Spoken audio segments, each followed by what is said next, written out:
So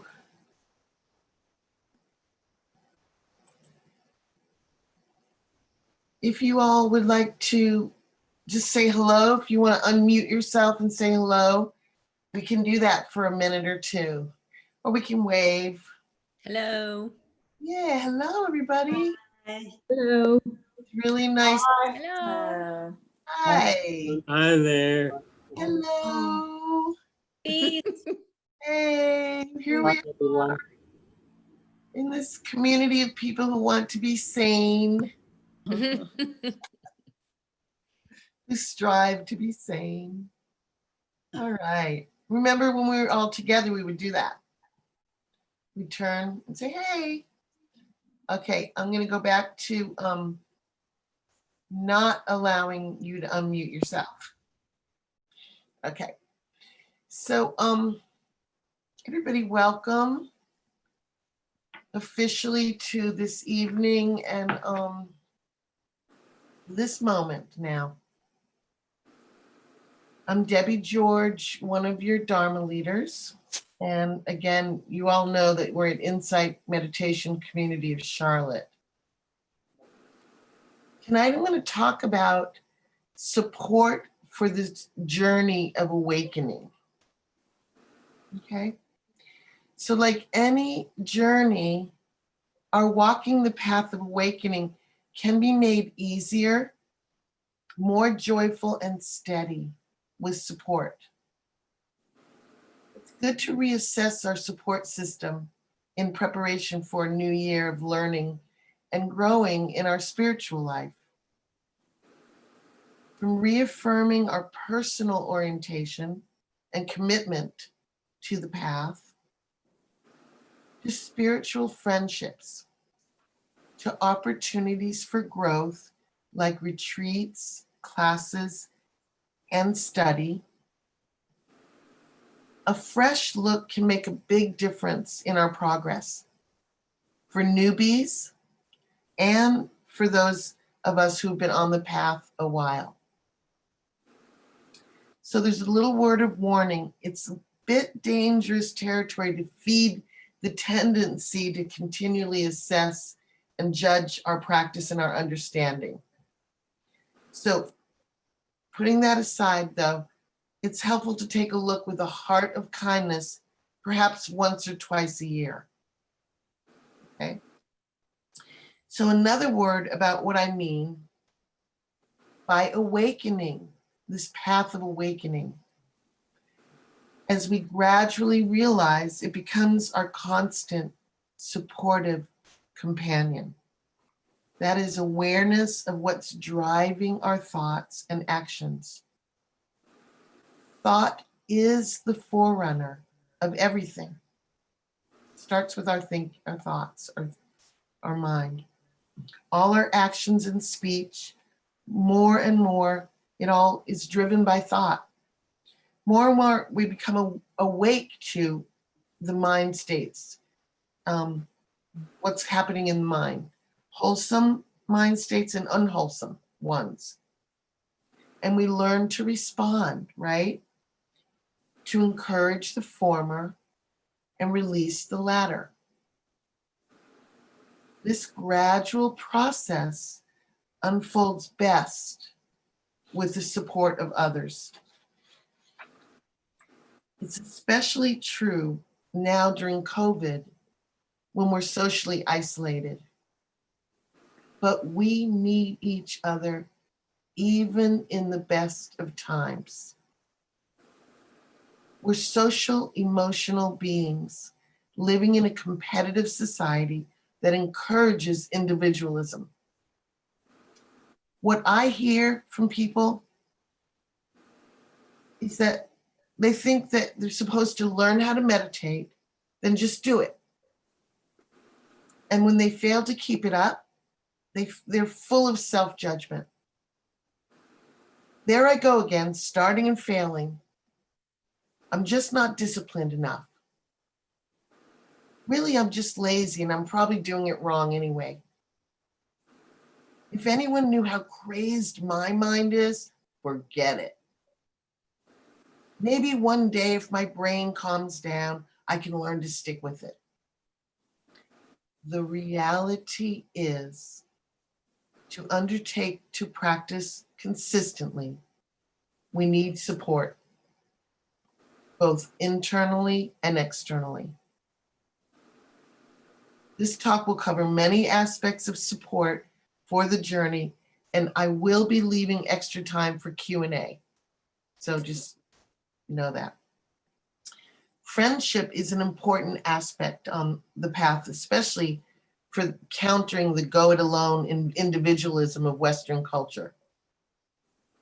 Please picture this: concentric circles of supportive friendship, starting with befriending yourself and moving outward to a trusted dharma buddy, a teacher, a Kalyanamita group of spiritual friends, participation in a sangha community, and in the largest outer circle, studying and practicing with others.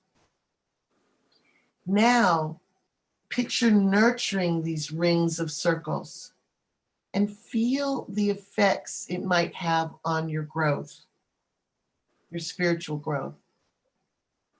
Picture how much energy and ease this way offers you. The African proverb tells it: if you want to go fast, go alone. If you want to go far, go with others. Making a commitment to go is really step one in supporting this journey.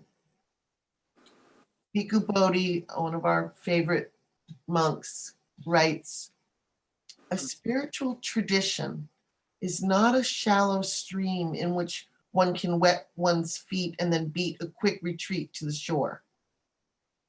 It's a mighty, tumultuous river which would rush through the entire landscape of one's life. And if one truly wishes to travel on it, one must be courageous enough to launch one's boat and head out for the depths." Now just let's remember that this Buddhist path is, as Bodhi puts it, quote, claiming to be verifiable in our own experience. And the Buddha often reminded seekers that if what you're finding isn't helpful in liberating your heart mind, put it aside. Don't believe it because it seems plausible, rational. Put it to practice. Ehi passiko. See for yourself. To put it to the test, however, we must dive in to see if it's worth our valuable and limited time. I'm assuming all of us have valuable and limited time. So the demands of this path can feel heavy. Committing to consistent daily meditation, study, and making wise effort off the mat and putting our intentions to practice in daily life.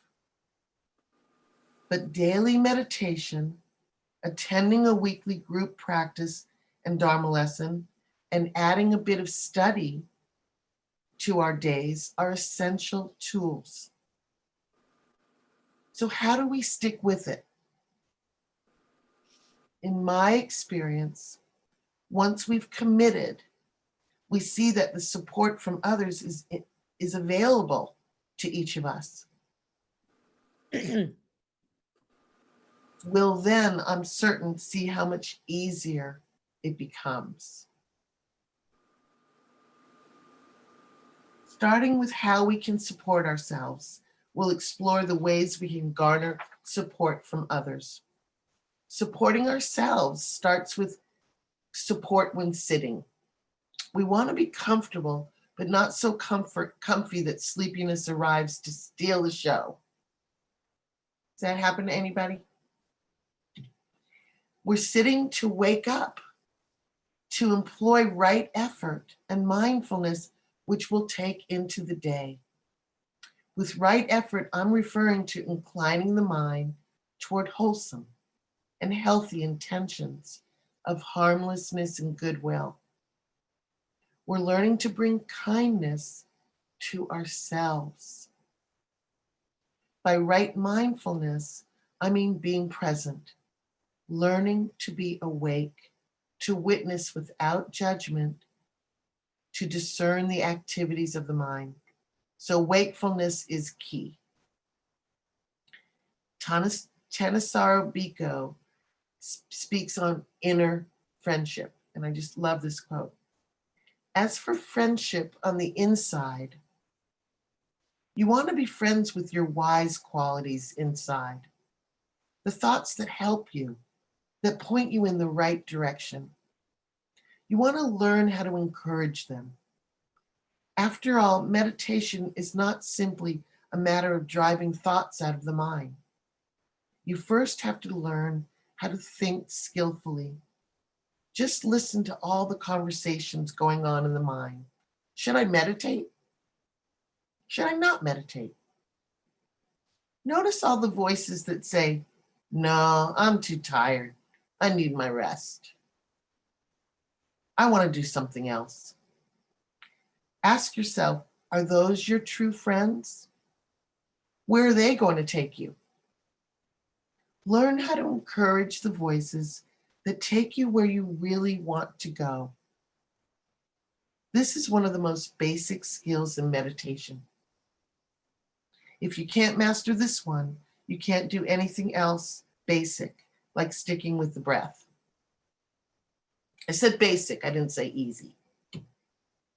It's wonderful to learn to treat ourselves as if we're worth the trouble, isn't it?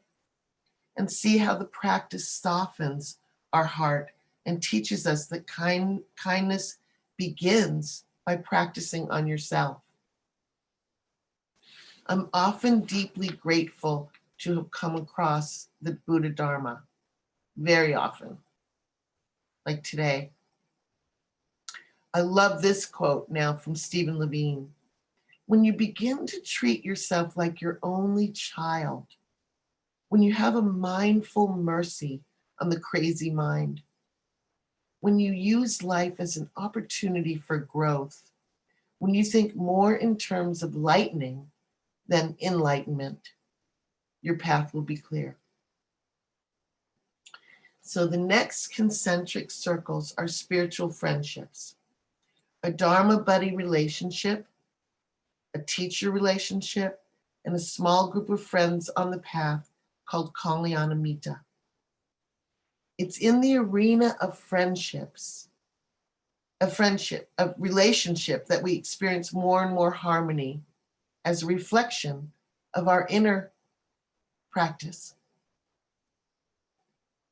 Bhante Ji shares these perhaps familiar words on spiritual friendships.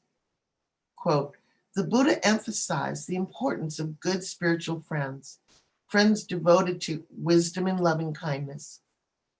On one particular occasion, Ananda, who was the Buddha's attendant, came to the Buddha and said that in his view, half the spiritual life had to do with spiritual friendship.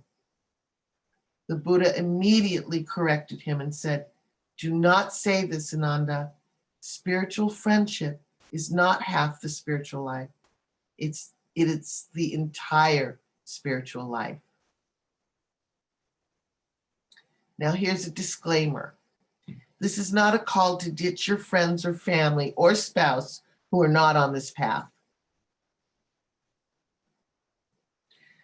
So a Dharma buddy, what's a Dharma buddy? It's someone who's also interested in a mutual support system for discussing Dharma practice and study.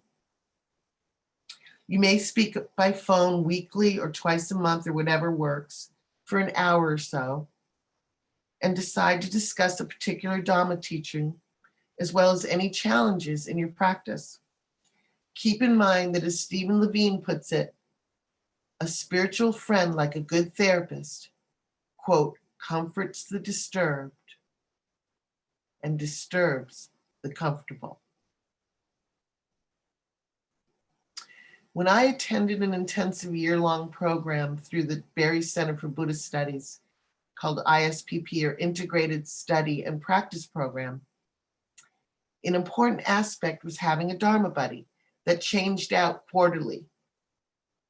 Each week we met by phone to discuss a teaching and share our practice. It truly accelerated and supported my growth in learning. It made it a more interesting and fun adventure. One of my Dharma buddies would share his observation. He always called it his knucklehead thoughts. Oh, my knucklehead thoughts. You want to hear what they had to say today? So likewise, in this program, this year-long program I did, the other requirement is that we meet monthly with the Dharma teacher, which I acquired through the program and ended up working with, to my really good fortune, for the next 8.5 years. This has had a profound effect on my continued gradual awakening. A teacher that's right for someone can make a huge difference. But here I agree with Stephen Levine as he cautions us. Because of the mind's tendency to project perfection on others, in the same way it projects imperfections on ourselves, we suggest that when choosing a teacher, you retain a deep recognition that it's the teaching, not the teacher, that is to be venerated. Another support system I mentioned that you may find extremely valuable is the Kalyana Mita group. This is spiritual friendship is how it's translated. So it's typically 3 to 7 or 8 people max. You make a 1-year commitment typically and consistently show up monthly for practice, study, and discussion. Everyone undertakes a vow of confidentiality, so a sense of safety and caring concern is fostered. A Dharma leader might support the group in suggesting study materials, but each member is a co-leader of the group, taking turns being the meeting facilitator. Usually it's a 20 or 30-minute sit, a check-in from each, and then discussion. Some groups are formed around a topic, like aging or parenting with the Dharma. A youth KM group could decide to form an eco-Dharma group or general Dharma. As a member of the Metta Committee, I've recently become the KM group contact person, just so happens. So my job is going to be helping groups form and supporting existing groups if needed. So please reach out by clicking the community tab on our website, and I'll talk about this later. It's a community tab, and there you'll see the Kalyana Mita link. And I'll be happy to discuss it with you. So now the outer edge of our circles are book groups, Dharma study classes, we at IMCC called Beyond the Basics, and last but not least, retreats. Here's a bit about each. Typically, Joy leads several book groups a year. She selects the reading material. Sometimes they're essays, not books. Meetings are once a month, and Joy sends out whatever preparations are needed. Her next one on the wisdom of monastic women begins the first Thursday of each month, February through May. So there's plenty of time to sign up. Sign up is on the website, and I happen to have attended Joy's fall book discussion of Sharon Salzberg's new book, Real Change, Mindfulness to Heal Ourselves and the World. Extremely timely. I thoroughly enjoyed it, and I'm not sure when I would have read such a powerful and timely book. So now, the next is Beyond the Basics class. So we've been offering these for several years now, taught by Ward and myself, we teach a different Dharma lesson each time. We have so far. Wards has one beginning in April, a Beyond the Basics, and I'll offer one this fall. Stay tuned, and the information on this will be coming onto the website. But plan to dive deep into a Buddhist teaching for these Beyond the Basics.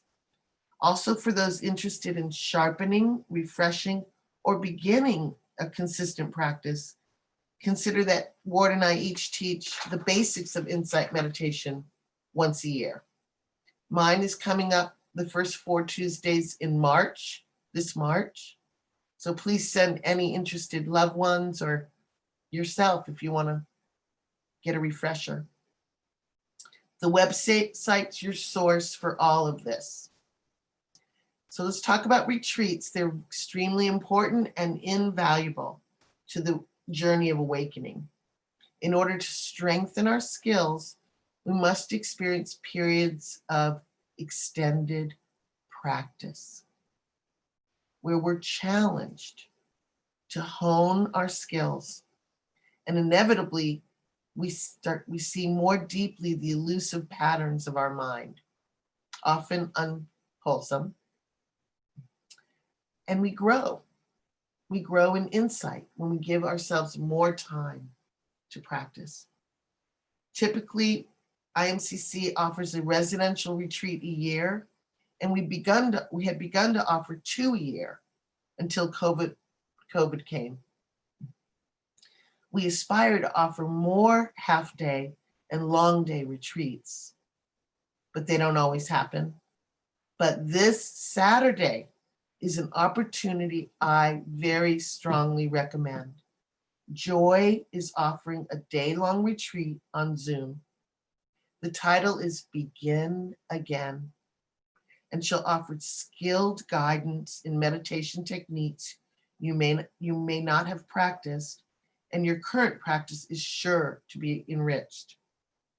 I encourage you to sign up ASAP, and Joy will send detailed instructions on how to create a retreat environment in your home with Zoom. I reached out to her today to make sure that it wasn't too late, and she said, not too late, but I need them to sign up immediately, like tonight or tomorrow, so that she can get you the materials and also prepare herself, finish getting ready herself. As you consider these different ideas of support, a one-on-one Dharma buddy relationship or joining a group, meeting with a teacher if it's appropriate for you, I want you to open to wholesome thoughts around what may counter your usual way. I don't know if I want to commit or join anything, So explore enrichment opportunities like these teacher-led retreats, book groups, Dharma classes. You won't have to go far because it's all happening here at IMCC. Okay, folks, I sincerely hope this has been helpful, and I look forward to any questions you might have. May your journey be made more easeful, and may you continue to grow in living the Dharma.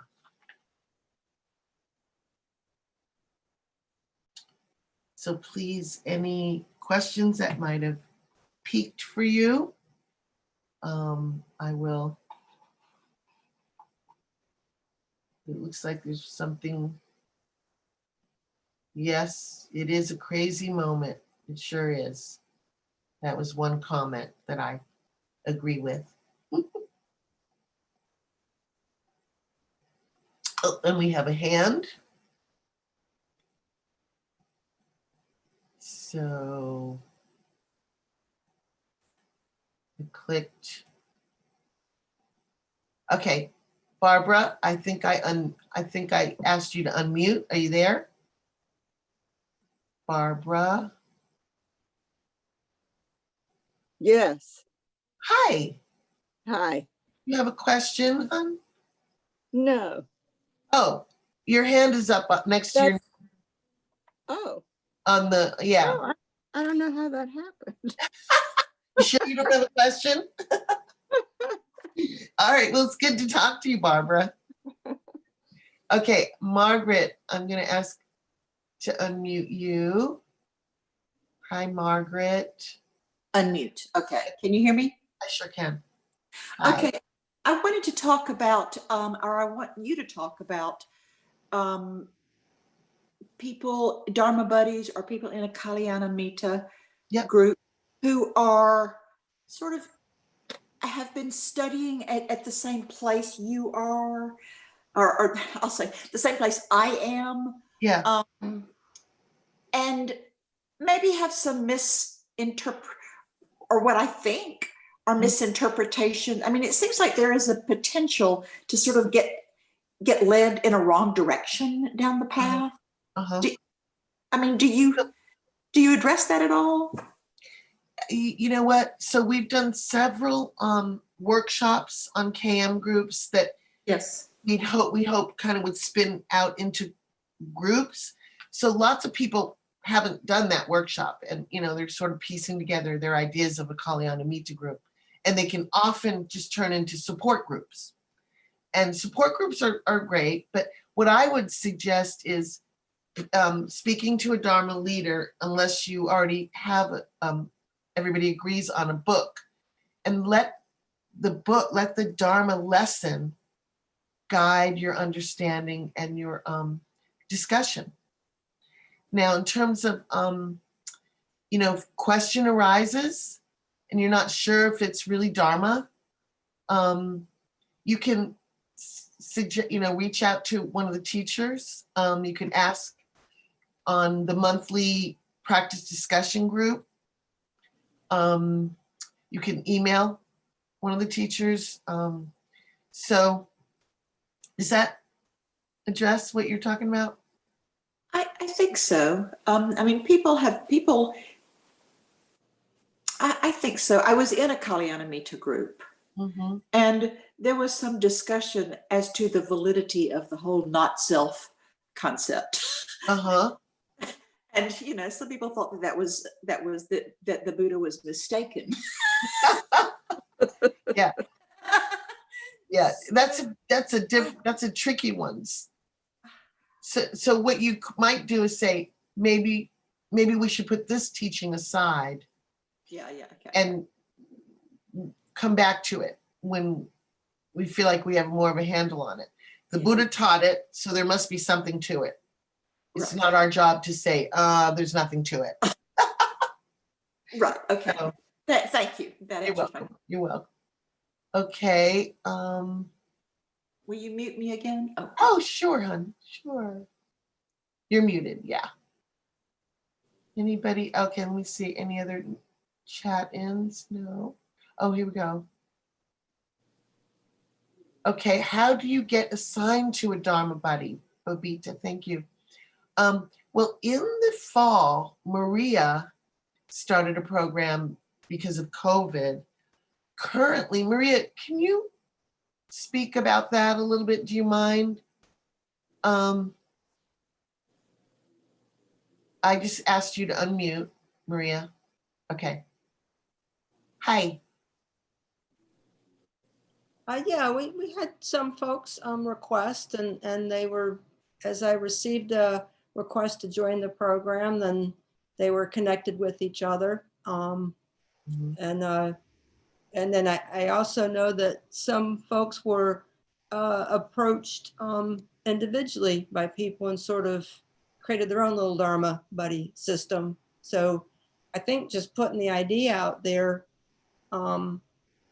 is okay if people choose to seek their own Dharma buddy within the group, somebody they know that's on the practice with them. I'm okay with either way, however somebody wants to do it. So are you okay with continuing to facilitate partnerships? I think that was something that I intended to talk about at our next meta committee. Okay, so stay tuned for that. Meanwhile, if you would like to reach out to me about it, I'm happy to connect with you on that. on Dharma Buddies, and I'll let you know what is the current. Yeah, and or you can give Babita my email address if she contacts you. I think I'm on the website somewhere, but Okay. I know her. We know each other. Yeah. Thank you, Maria, and there'll be more on that. Meanwhile, please feel free to email Maria or myself, I guess. Right. Okay. Thank you, Maria. Meet you again. Okay. There you go. And let's see. Glad you guys, many of you are going to do the retreat Saturday. Okay, here's a question. Didn't the Buddha remind us to question everything for ourselves? Yes, question everything, but and if it doesn't work for you, put it aside. Now, remember that doubt is one of the hindrances to meditation. So there is kind of, and this is from Joseph Goldstein, I got from years ago. He would say, there's such a thing as kind of suspending your disbelief. Because a lot of the teachings are kind of deep teachings that you might not just be ready for. And so rather than throw them out as, yeah, it's a, you know, it was in this legitimate book by one of the, you know, respected teachers, but it's not speaking to me, rather than say, like, as Americans tend to do, forget it. You know, we kind of create our own system. It's kind of our birthright in this country. This is kind of the way our culture, you know, is set up. It's like, figure it out on your own, you know. But suspending your disbelief has served me when I've come across teachings that I haven't been ready for. And then it comes back around and I'm ready for it again. You know, I'm ready for it now. So hope that's helpful. Is that helpful, Angela? Where are you? Okay, I hope that's helpful. Let me see. So, Denise, would you like to unmute? Wait a minute.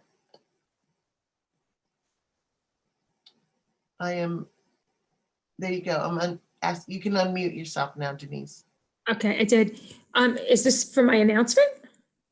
Oh, well, if it has to do with this support. Okay, I'm sorry. I just saw you. Okay. Oh, Denise, to everyone. Info at imccharlotte.org. I hit that by mistake. That's for the announcement afterwards. So Oh, okay. Okay, thank you. another one coming through. Sorry. We'll see you later, Denise. Thank you. Okay. Let's see if there's anything else going on here.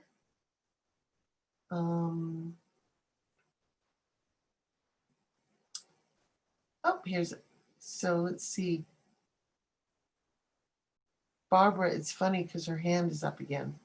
The last time, maybe she has a question this time. Barbara? Yes, I don't know what's happening. Oh, okay, bye. I don't even know how to raise my hand. Apparently you do, but you don't know you're doing it. Or who knows? Who knows, you know? This thing's interesting.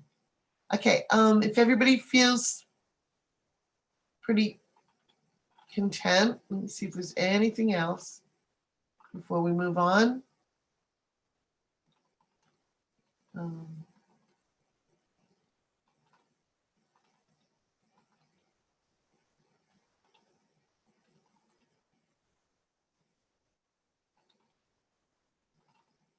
Okay, yes, good. All right, I will move on to the announcements. Okay, guess what? There's a day-long retreat Saturday. We already talked about that. Next week, Aya Sudama will be with us. She is our local monastic, and All the dana collected from all of next week will be given to Aya in Aya's, the Charlotte Buddhist Vihara. Annual Sangha meeting is January 27th. It's just the Wednesday night will be the Sangha meeting on that January 27th. February 4th is the winter book discussion group I told you about with Joy, the Wisdom of Monastic Women, on the website. All this stuff's on the website. Upcoming series, The Three Factors of Existence. Starts Wednesday the 10th, goes for 4 weeks. There'll be an overview and then the 3 factors each week, 1 factor each week. That'll just be our Wednesday evening, but you will be getting a full teaching. So if you may choose to take notes for those 4 weeks, 7 p.m. each Wednesday, there is meditation instructions, or you can just show up to talk with a Dharma leader. If they're brand new newbies, you may be getting instructions again, but otherwise we can just share like we did tonight. The first Wednesday was tonight. The practice discussion group happened with Clyde. Please check our website for upcoming events and detailed offerings, detailed info. Any non-IN, and any other, and here we go, Denise again. Okay, Denise, you can unmute. Okay, thank you. Sure. So I want to thank everyone who participated in the survey. And I'm sorry, we had a little technical glitch this year that we were not able to accept comments. And we had asked folks if they could please go to the website to email any comments you had or concerns or contributions you wanted to make so that the board and the Dharma leaders could review those comments. However, we did have a number of people who expressed interest in joining our tech support task force coming up to help us go to a hybrid model when we return to in-person meetings so that we can all stay together in a comfortable way for those who want to go in person and for those who want to stay at home on Zoom for a while longer. But we need some help with that, so it'd be greatly appreciated. If you have the skills in AV or tech that can help us to make this happen, please let us know of any interest you have. And we had some others that were interested in some committees. Some folks said programs, some said for meta outreach. So if you could please contact me either on the website at info@imccharlotte.org or in my personal email. So I'm going to put this on. It sounds, wait a minute, Denise, you just went mute. Maybe you accidentally touched something, I don't know. Thank you. Yeah, I tried to hit my enter button for the chat. Let's see if it'll do it. Yeah, there it went. So if you do have interest, please let me know. In addition, we have a nice surprise visit on February 3rd. We're going to have a guest leader that Wednesday night by Joe Parisi, who Debbie mentioned earlier. He is a much beloved Dharma leader. So please join us February 3rd for Joe's talk. He's always wonderful. Thank you, everyone. Thank you, Denise. And just want to thank all the volunteers that make this possible and remind you that online donations at imccharlotte.org are very welcome. And this is ongoing, Donna. So there's a question here before we do our metta. I'm considering starting a youth KM group. If anyone is interested, feel free to email me at mlaughlin13@gmail.com. So if you don't get that, or you know of a youth who's interested, you can email me and I will connect you with Maddie. Is there anything you wanted to add to that, Maddie? If you wanted, I don't know if you want to get unmuted. But okay, thank you, Maddie. And okay, thank you, Denise, for that info. All right, everybody, let's settle in for metta. And the world needs our metta, as we witness today. And we need our own loving kindness, as we witnessed today.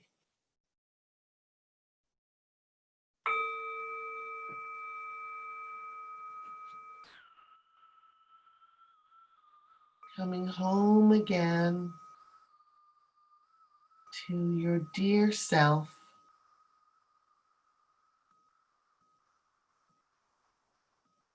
And really opening your heart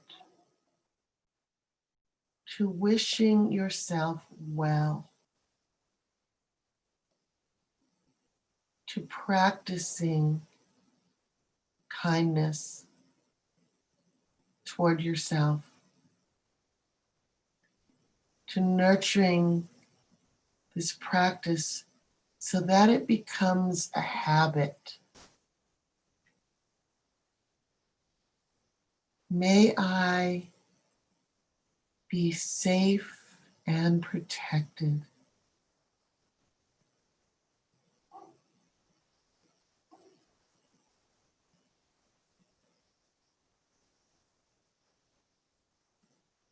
May I be contented and peaceful.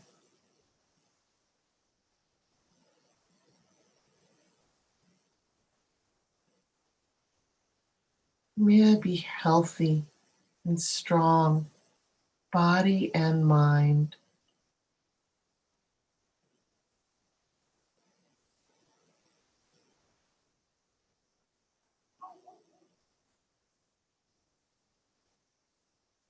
May I be free from stress. May I live with ease.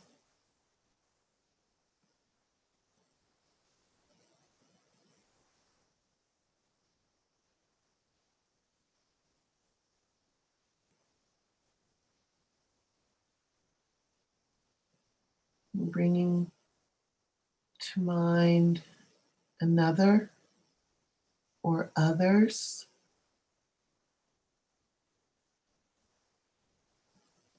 You know, may be suffering.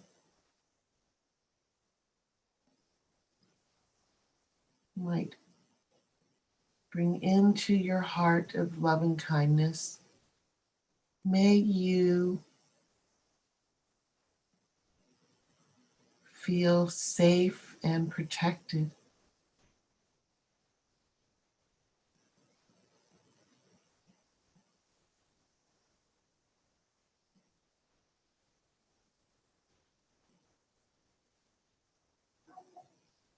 May you be contented and peaceful.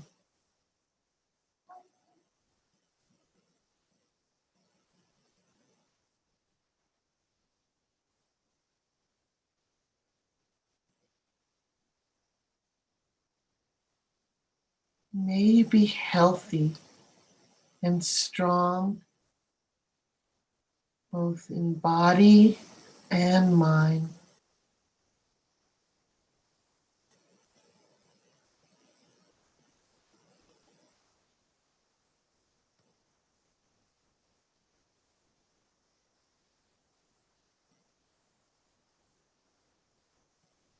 May you be free from stress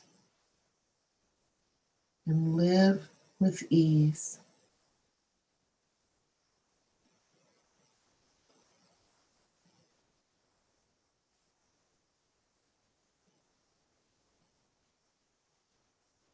Now opening our hearts, our minds to all beings, including beings in distress that we witness today, caught up as we get caught up in greed, hatred, and delusion.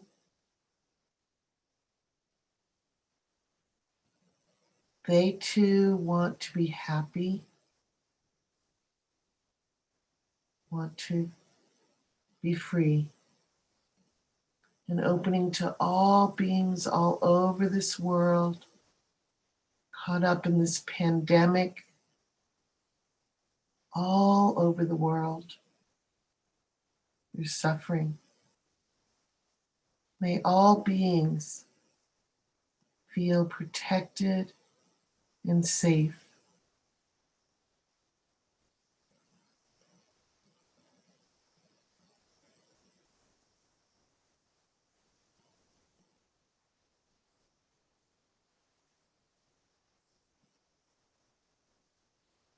May all beings be contented and peaceful.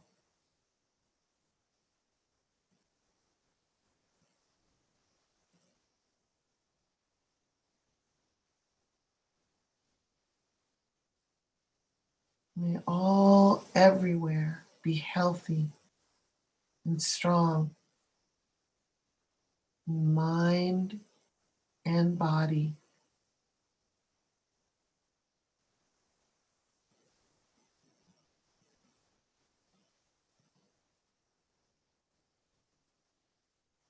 May all everywhere be free from stress and learn to live with ease.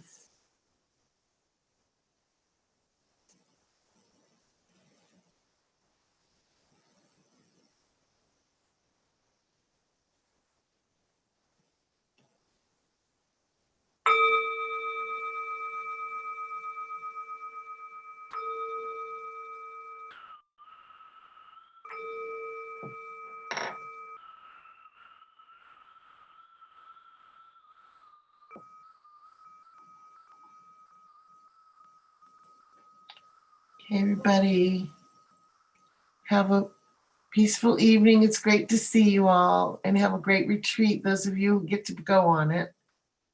And yeah, thank you. Thank you, everybody. Great to see your faces.